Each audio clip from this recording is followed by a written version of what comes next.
안녕하십니까? 지난번에 우리는 러시아 성상의 그 뒤집어진 원근법에 대해서 살펴봤습니다. 오늘은 그것과 관련해서 또 다른 그 투시법에 대해서 살펴보기로 하겠습니다. 우리 원근법 하면은 우리가 두 가지 전제가 있다 그랬죠? 첫째는 뭡니까? 시점을 고정시켜야 한다. 그러니까 눈을 움직이는 게 아니라 눈을 특정한 곳에다 딱 고정시켜 놓고 봐야 한다라는 게 첫 번째 전제였고요. 두 번째 전제는 투사를 할 때 평면에다 투사를 해야 된다는 겁니다. 만약에 그 곡면에다 투사를 하게 될 경우에 좀 이상한 결과가 나오겠죠. 지난번에 제가 그림을 그렸지만은 가령 우리 눈은 어떻게 돼 있습니까? 둥글죠. 둥근데 가령 이제 여기 상이 어떤 상이 맺혔을 때 이걸 평면에다 투사할 경우 어떻게 됩니까? 왜곡이 일어나겠죠. 여기가 이만큼 길어지고 이렇게 길어지겠죠. 그러니까 사실은 저게 자연스러운 게 아닙니다. 원근법적인 그 퍼스펙티브가. 왜냐하면은 우리의 그 안구라는 것은 망막은 어떻게 됐습니까? 부형으로 휘어져 있는데 그걸 평면에 투사를 하는 거거든요. 그렇기 때문에 거꾸로 생각하면은 왜 반드시 그림을 갖다 평면에만 그려야 되느냐? 평면에만 투사해야 되겠느냐? 구면에 투사하면 어떻게 될까? 이런 생각을 할 수가 있겠죠. 이러면 완전히 그 다른 그 원근법이 나오게 됩니다. 사실 첫 그림을 한번 보죠. 자, 이게 우리 지난 시간에 봤던 그 알베르티의 시각 피라미드입니다. 시각 피라미드고 알베르티는 여기서 단면이라 그랬죠. 여기서 한 단면을 횡단면을 취하면 그게 바로 회화가 된다라고 얘기를 했는데 이 선을 계속 연장시켜 봅시다. 연장시키면 길게 늘어지겠죠, 바탕에. 평면에서 횡단면을 잘랐다라고 하면 그런 일이 벌어지지 않는데 이 바닥에 투사를 하게 되면은 그 형태가 어떻게 돼요? 길게 늘어질 겁니다. 근데 문제는 뭐냐면 그렇게 길게 늘어진 채로 그림을 그렸을 경우에 그걸 갖다 다시 원래 형태대로 돌아오게 만들려면 어떻게 됩니까? 길게 늘어졌으니까 다시 단축을 시켜야 되겠죠. 근데 그런 그림 같은 경우는 어떻게 봐야 하냐면 실제로 그림을 그렇게 그릴 수가 있습니다. 그 다음에 그런 그림을 볼 때는 어떻게 봐야 되냐면 밑에서 이렇게 펴가지고 비스듬하게 봐서 단축을 시키게 되면 원래 형태대로 돌아오게 됩니다. 바로 그런 것을 뭐라 그러냐면 왜곡상, 아나몰포제라고 하는데 왜곡상이라고 번역할 수가 있고요. 근데 원래 아나라는 뜻은 어떤 뜻이냐면 함께라는 뜻이 있다고 합니다. 근데 몰포즈는 뭡니까? 형태란 뜻이거든요. 그러니까 어떤 형태 안에 진정한 형태가 같이 들어가 있다. 그래서 왜곡상으로 그린 그림 같은 경우에는 처음에 딱 보게 되면 언뜻 이게 무슨 그림인지를 모릅니다. 그래서 그것의 진정한 형태를 보려면 어떻게 돼요? 쓱 기울여가지고 보게 되면 원래 형태가 나오는 거죠. 다음 그림을 한번 보시죠. 자, 무슨 그림인지 아마 잘 모르실 겁니다. 이거 어떻게 그려졌냐면 길게 느려져서 그렸습니다. 그 다음에 여기가 어떻게 됐어요? 짧고 뒤가 길죠. 마치 러시아의 뒤집혀진 원근법, 역원근법과 비슷한 구조를 갖고 있는데 이런 그림들은 어떻게 봐야 되냐면 밑에서부터 이렇게 봐야 되는 겁니다. 그러면 앞에 게 좀 늘어나서 보이겠죠. 반면에 뒤에 것은 좀 멀리 떨어져 있으니까 좀 짧아 보이고, 그러니까 이것과 이것이 같은 크기가 되게끔 그 정도를 이렇게 단축을 해서 보게 되면 이것들의 원래 형태가 나타나게 되어 있습니다. 이런 것을 연장 왜곡상이라고 부르기로 합시다. 왜곡상에 세 가지 종류가 있는데 그 중에 첫 번째 것이 이렇게 그 보는 각도를 조절을 해가지고 길게 느려진 것을 단축시키면서 보는 것들, 이런 걸 연장 왜곡상이라고 부르기로 하죠. 그 다음 그림 한번 보겠습니다. 자, 이런 왜곡상을 만들어내는 방법이 있습니다. 원래는 이런 형태가 되어야 되거든요. 이런 형태가 되어야 되는데 이걸 갖다 길게 늘려야 되는 겁니다. 좀 전에 본 것처럼. 이러려면 어떻게 작업을 해야 되느냐. 두 가지 방법이 있는데 그 첫 번째 방법은 뭐냐면 모눈으로 나눠 놓은 다음에 그 모눈만큼, 모눈이 정사각형이었는데 이제 뭐가 됐습니까? 직사각형 내지는 뭡니까? 그 사다리꼴이라 그러나요? 사다리꼴이 됐죠? 그 비율에 맞게끔 기하학적으로 그 부분을 확대하는 겁니다. 모눈. 그럼 이런 형태가 얻어지겠죠? 이런 형태를 요 아래쪽에서 이렇게 보게 되면 또다시 원래 형태가 이제 돌아오게 되는 거죠.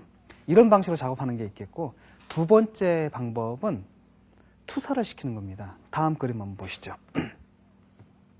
자, 이거는 이제 셀로판 종이 같이 투명한 종이거든요. 거기다 우리 눈을 그렸습니다.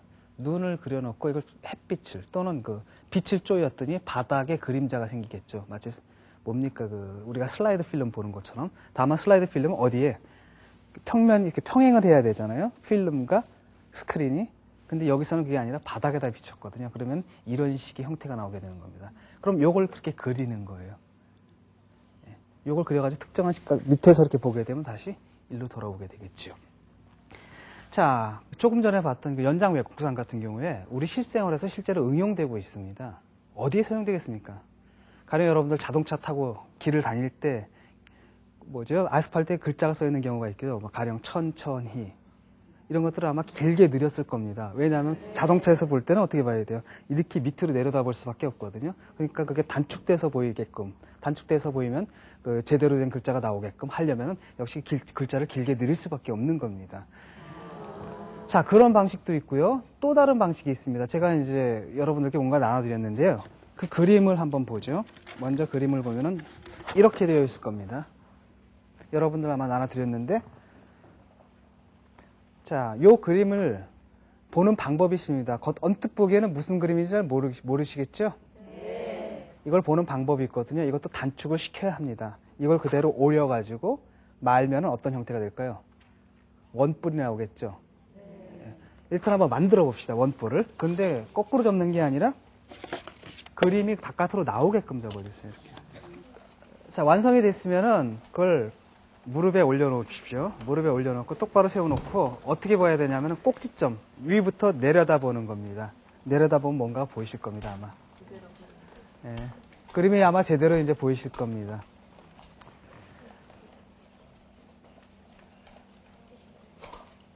제일 먼저 그 왜곡상의 원리를 발견한 사람은 누구냐 하면은 르네상스의 천재 레오나르도 다빈치입니다. 레오나르도 다빈치가 어느 날 생각을 하다가 아니 왜 그림을 반드시 평면에만 그려야 되느냐, 좀 느려 그릴 수는 없느냐, 아니면 곡면에 투사할 수는 없느냐, 여기에 생각이 미쳐가지고 실제로 레오나르도 다빈치가 쓴 책, 지금 남긴 그 뭐랄까 필사본이라 그러죠. 그 사람이 쓴 노트책 한쪽 귀퉁이에는 한 소년의 얼굴을 이렇게 길게 느려가지고 그린 그림이 있다고 합니다.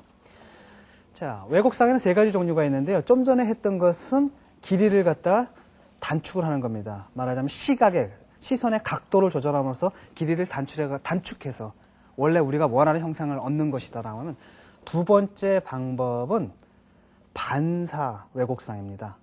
반사를 하려면 뭐가 필요하죠? 그렇죠? 거울이 필요하겠죠. 말하자면 거울을 이용한 왜곡상이 있을 수가 있습니다. 보시죠. 다음 그림이요.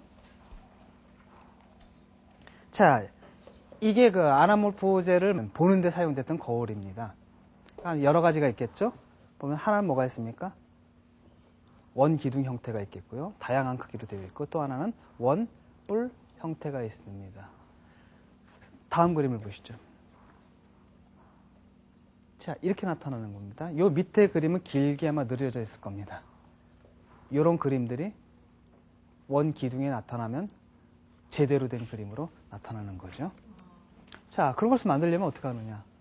여기도 몇 가지 방법이 있었는데, 첫 번째는 이렇게 그 기하학적으로 확대를 하는 겁니다. 모눈을 그렸죠, 역시. 모눈을 그려가지고 기하학적으로 확대하는 방법이 있는가 하면은, 다른 방법은 투명한 종이에다가 그립니다. 원래상을 그린 다음에 여기다 안에다가 빛을 집어넣고 강하게 쬐게 되면 어떻게 돼요? 바닥에 비추겠죠, 슬라이드처럼.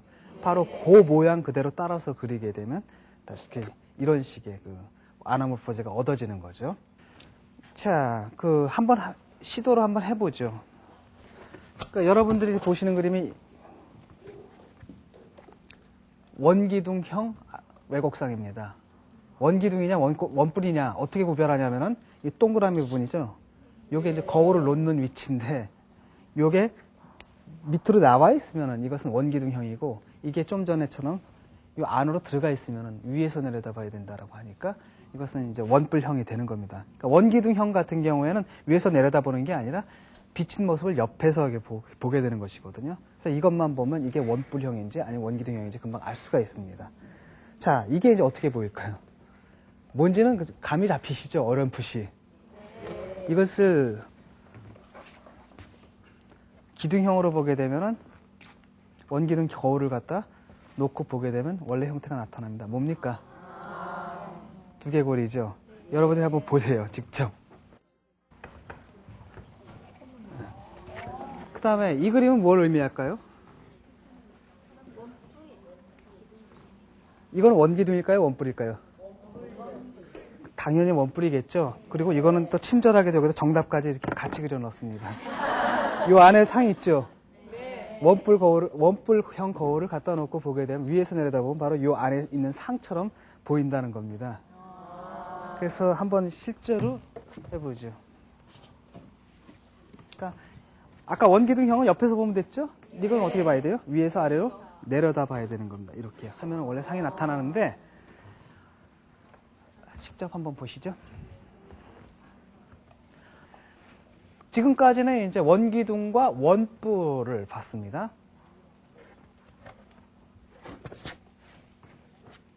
이건 뭘까요? 어떤 그림일까요? 이 그림 같은 경우에는 원이 아니라 사각형으로 되어 있습니다. 이 사각형으로 되어 있으면 뭘 의미하겠습니까? 어떤 거울을 사용해야 돼요? 예, 피라미드를 사용해야 되는 겁니다. 자, 피라미드 같은 경우에는 기존의 그 원기둥이나 원뿔과는 다른 속성이 있습니다. 왜냐하면 원기둥이나 원뿔 같은 경우에는 그림 전체가 다 비치거든요. 근데 피라미드형 거울 같은 경우에는 피라미드가 세모꼴이죠. 그 다음 내붕으로 이루어졌죠. 각이졌죠. 그렇기 때문에 그림 전체를 비추는 게 아니라 그림 중에서 특정 부분만 따오게 되는 겁니다. 그러니까 4분의 1씩, 4분의 1씩, 4분의 1씩 따와가지고 하나의 전체 형상이 나타나는 거죠. 자, 그러면 이 그림 같은 경우에는 제가 볼 때는 사람 얼굴이거든요. 왜냐하면 눈이 있고, 눈은 여기 비칠 것이고, 이쪽 눈도 여기 비칠 것이고, 입도 여기 비칠 것이고, 그 다음에 요는 아마 뺨이 될 겁니다. 손으로 되어 있지만. 나머지는 뭐냐? 트릭이에요. 사람들로 하여금 이게 어떤 그림이 되어 나타날지 감을 못 잡게 만들기 위해서 여러 가지 트릭을 쓴 겁니다. 가령 이제 조그만 사람들도 배치했잖아요. 이 사람들은 전혀 나타나지 않습니다. 자, 실제로 한번 확인해 보시죠. 사람 얼굴이 어떻게 나타나는지. 네. 보십시오. 지금까지는 우리는 이제 거울을 이용한 왜곡상을 살펴보았죠. 이 왜곡상에는 또 다른 종류가 있습니다. 거울이 아니라 특정한 유형의 디옵터라고 하는데 어떤 보는 기계가 있어요. 특수한 렌즈가 끼워진 기계가 있거든요. 그걸 통해서 봐야지 제대로 된 형상이 나타나는 그림들입니다. 가령 보면은 이건 지금 현미경처럼 되어 있는데 이 안에는 가령 프리즘이라든지 육각 프리즘 아니면 왜 보석 있죠? 여러 가지 면을 가진 보석과 같은 다양한 각도 또는 다양한 면을 가진 그 렌즈가 들어가 있습니다. 그 렌즈를 통해서 봐야지 비로소 그림들이 이렇게 제대로 보이는. 그러니까 지금 보면은 여기 뭔지 모르죠? 어떤 그림들이 잔뜩 이렇게 둘러싸여 묘사가 되어 있는데 문제는 뭐냐면 저 디옵터로 보게 되면은 이 모든 요소가 다 모이는 게 아니라 어떻게 되냐면 그 중에 일부 요소만 채택이 돼가지고 여긴 조그만 해골 상반신이 이렇게 묘사가 되어 있는데 그것과 결합돼서 전체 그림이 나오는 겁니다. 그래서 그 다음 그림을 한번 보시죠. 자, 배가 있습니다. 이 배는 보여요, 보통. 문제는 뭐냐면 이 배와 다른 그림들이 어떻게 결합을 해가지고 매치가 되느냐 이게 문제일 텐데 가령 이제 여기 보면 이제 여인의 그 몸이 보일 겁니다. 얼굴도 보이죠. 그러니까 요 부분하고 여기 팔 있죠. 팔인가 어딘가 이런 것들이 합쳐져서 하나의 형태가 되고 또 다른 것들이 합쳐져서 또 다른 형태가 되고 또 다른 형태, 다른 그 그림들이 합쳐져서 또 다른 형태가 되고 그러니까 하나의 형체가 여기저기 이렇게 흩어져 있는 겁니다. 그것들이 디옵터로 보게 되면은 그것들이 하나로 모아져가지고 전체 형상이 나오는 거죠. 자, 보시죠 한번 직접 어떤 그림들이 숨어 있었나? 다음 장면이요. 자, 인어죠. 인어가 있는 겁니다. 이 인어의 그 각 부분을 이루는 것들은 아까는 이렇게 사방에 흩어져 있었습니다. 그걸 모아준 겁니다. 여기 이제 바닥괴물이죠, 두 개. 바닥괴물. 그러니까 아까 그 배랑 결합해서 보게 되면 배가 있고 바다에서 인어가 뭐 헤엄을 치고 있는 것, 그 다음에 이제 바닥괴물이 나타나는 모습들, 이게 이제 함께 결합돼서 나타나는 거죠. 그러니까 아까 같은 그림 같은 경우에는 저 디옵터 없이는 도저히 어떤 그림이 나올지 감을 못 잡는 겁니다. 그래서 다음 그림을 한번 보시죠. 자, 이거는 뭡니까? 두개골이죠. 두개골이고 이 두개골을 여기 촛불이 있죠. 두개골에서 제가 투사를 하게 되면 이 두개골이 어떻게 되냐면 이 모양으로 흩어지는 겁니다. 전체 보석 렌즈의 모양이죠. 렌즈의 모양대로 쫙 흩어지게 되는 겁니다. 그러니까 이 부분이 뭐 여기 들어가고 이 부분은 뭐 여기 들어가고 이런 식으로. 그러니까 이걸 봐가지고는 도대체 원래 상이 무엇이었는지 전혀 알 수가 없다는 겁니다. 또한 이런 그림들이 있었을 경우에는 뭐가 필요한 겁니까? 바로 이 그림을 제작했는데 사용한 이 렌즈. 이 렌즈가 있어야 되는데 많은 경우에 렌즈는 사라져버린 상태거든요. 아직도 그 유럽의 그 박물관에는 수많은 그림들이 남아있는데 원래 렌즈가 사라져가지고 원래의 모습을 보지 못하는 그런 것들이 대부분입니다. 자, 그리고 그 다음에 이것은 또 한편 뭐죠? 이렇게 보게 되면은 이 아나몰포제를 제작하는 원리입니다. 이걸 갖다 투사해가지고 요대로 그려가지고 다른 한편 거꾸로 보게 되면 왜요? 이렇게 나가는 게 아니라 거꾸로 이렇게 보게 되면 렌즈를 통해서 아나몰포제의 그림을 원래 상태대로 보는 과정이기도 하고요. 어쨌든 어느 경우에나 뭐가 매개가 되는 겁니까? 중간에 이 렌즈가 매개가 되어 있다는 거죠. 지금까지 살펴본 왜곡상들의 종류를 다시 한번 분류해보죠. 하나는 뭐였습니까? 연장이었죠. 연장 왜곡상이었겠고, 두 번째는 반사였죠. 거울을 통한 반사. 반사광학적인 또는 반사 왜곡상. 세 번째가 렌즈를 통해서 봤던 걸, 이걸 갖다 굴절이라 그래요. 굴절광학이라고 그러거든요, 렌즈를. 그래서 굴절. 아나몰포제. 예, 왜곡상은 사실 르네상스 시대에 발명됐습니다. 왜냐하면 르네상스 시대에 원근법 실험을 해야 되지 않습니까? 원근법을 개발하는 가운데서 그 시각의 조건에 대해서 예술가들이 탐구를 하는 가운데 왜 반드시 평면에 투사해야 되느냐? 또 곡면에 투사하면 어떻게 될까? 이런 생각 누구든지 해볼 수 있지 않습니까? 이런 과정에서 이제 탄생한 겁니다. 아까도 말씀드렸듯이 이걸 만들어낸 사람은, 이 원리를 처음 발견한 사람은 레오나르도 다빈치인데요.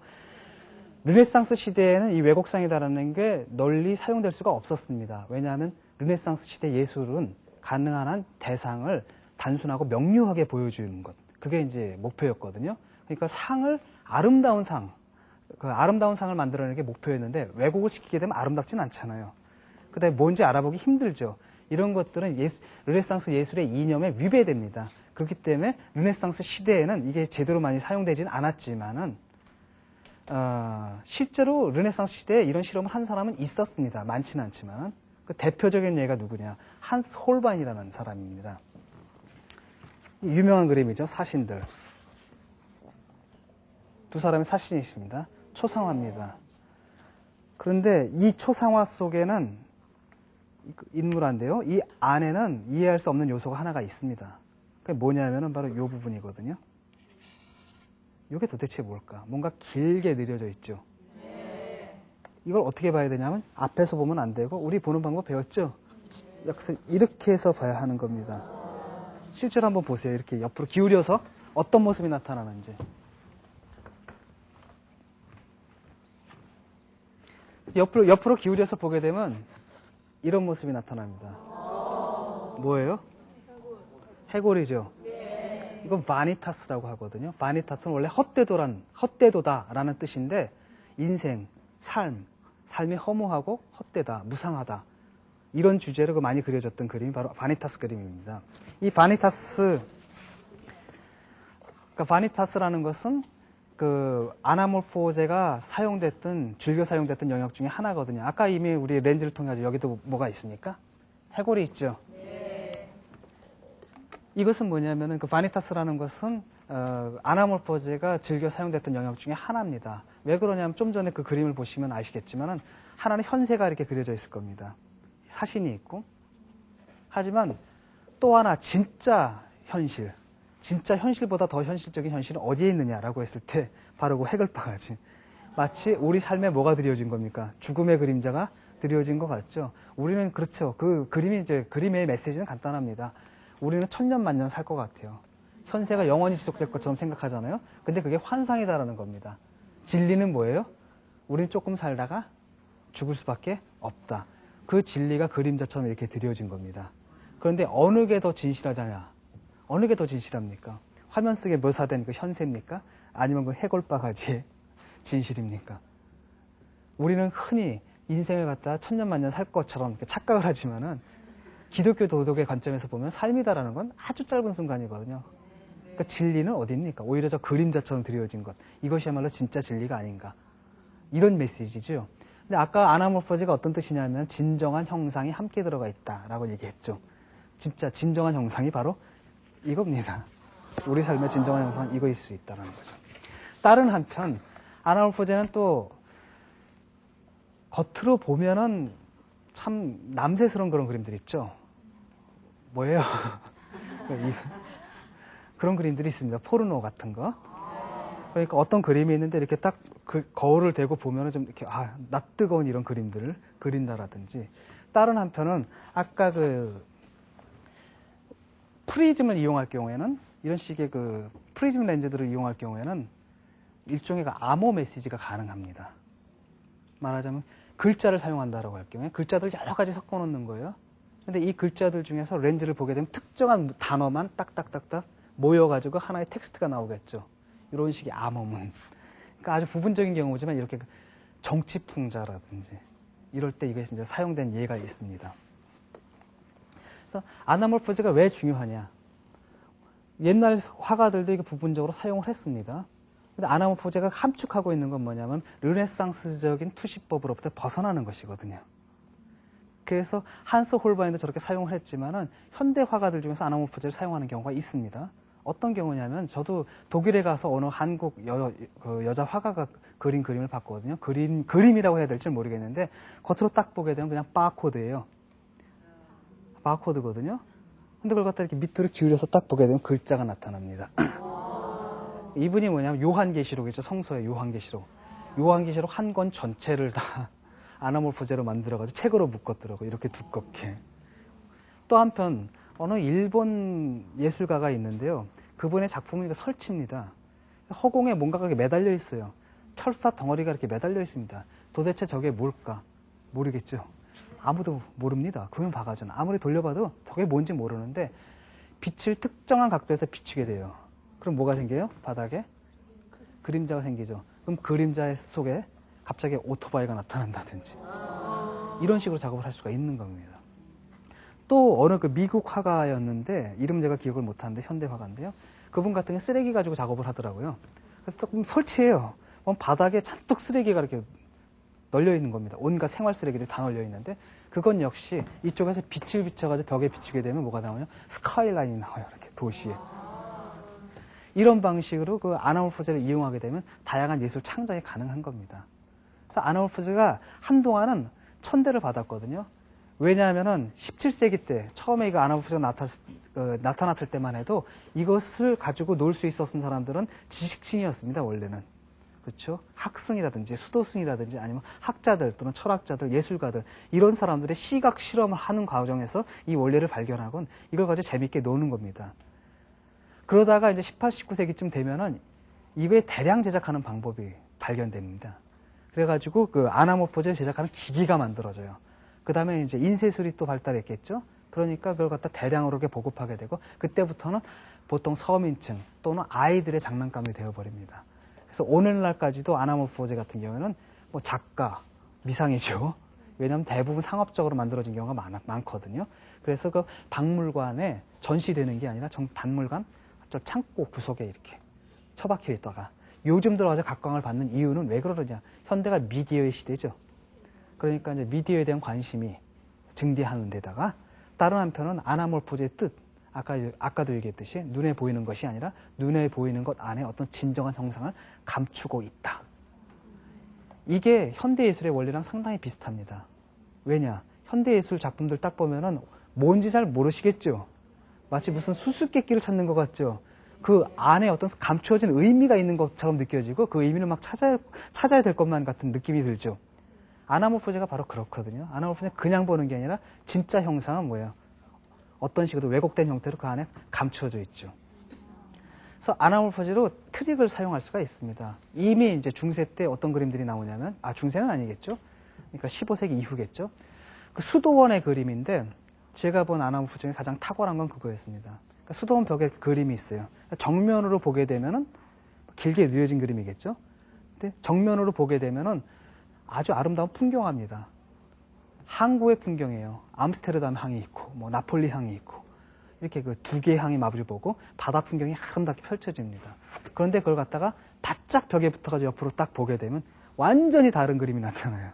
이 축소가 되면서, 그러니까 베드로가 예수를 3번 배반하죠. 그쵸? 예수가 그랬잖아요. 닭이 울기 전에 내가 나를 3번 부인하리라. 근데 아니다라고 했는데 예수가 죽은 다음에 저자도 예수를 따라다니던 자다 라고 사람들이 얘기했을 때 아니다라고 3번을 얘기를 하죠. 3번째 아니다라고 얘기하는 순간에 정말로 닭이 꼬끼요 하고 웁니다. 그때 이제 베드로가 그 말을 생각하고 막 회개를 하는 장면인데 기도를 하고 그 옆에 이제 닭이 그려져 있는 이런 그림들이 이렇게 나타난 겁니다. 그러니까 감추잖아요. 눈으로 보는 것과는 완전히 다른 그림들을 감추고 있다는 것. 이게 어떤 면에서는 현대예술하고 상당히 비슷한 거죠. 그러니까 원근법, 르네상스 때 만들어진 원근법의 2가지 전제 조건들. 이걸 허물게 되면은 새로운 퍼스펙티브, 말하자면 세상을 바라보는 새로운 시각이 얻어지는 거죠. 그리고 이것은 단지 장난이 아니라 오늘날도 현대 화가들도 여기서 자기들의 창작을 위한, 말하자면 세계를 재현하고 표상하는 새로운 방법으로는 아이디어를 얻을 수가 있다고 생각합니다. 오늘은 여기까지 하겠습니다. 감사합니다.